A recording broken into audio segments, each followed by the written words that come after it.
In general terms, according to Musavi 2009, assessment is appraising or estimating level or magnitude of some attribute of a person.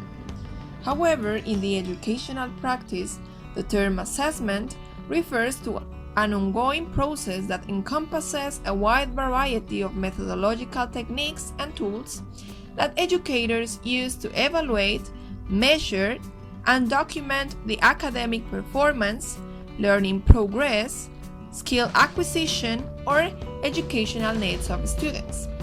In this sense, Brown 2011 says that whenever a student responds to a question, offers a comment, or tries out a new word or structure, the teacher subconsciously makes an appraisal of the student's performance.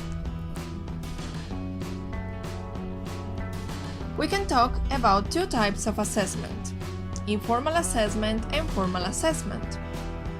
Informal assessment are those spontaneous forms of assessment that can easily be incorporated in the day-to-day classroom activities and that measure the student's performance and progress.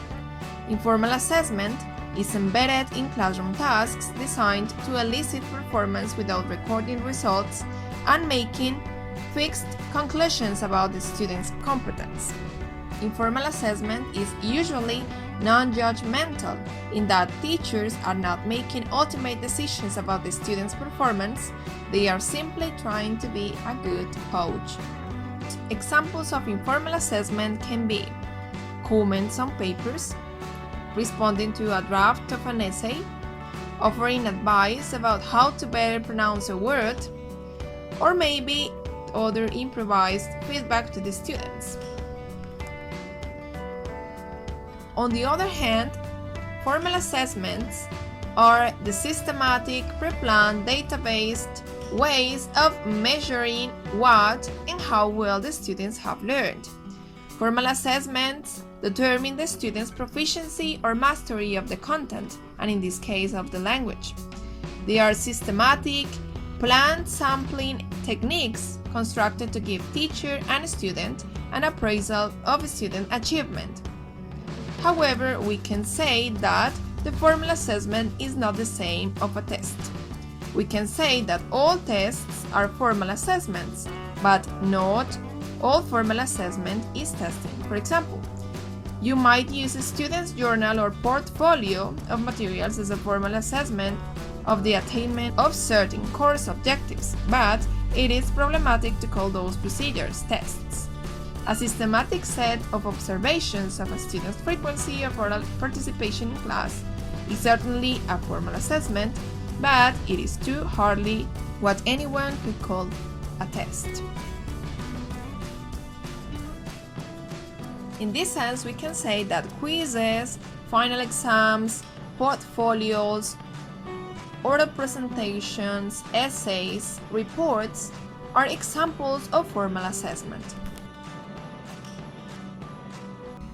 Now we are going to see some differences between formal and informal assessment.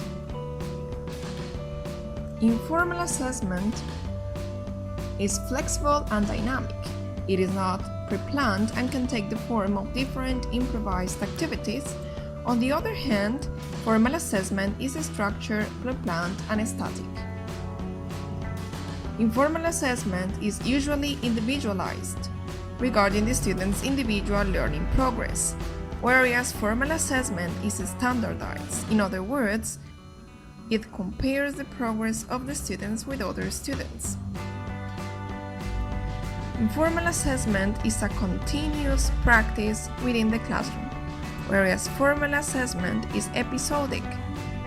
It is usually used at the end of a term or a course of instruction. Bearing in mind the above, informal assessment is process-based, since the most important on it is how the progress of the student is achieved, whereas formal assessment is product-based, since the most important is the knowledge and competences a student can demonstrate at the end of the course.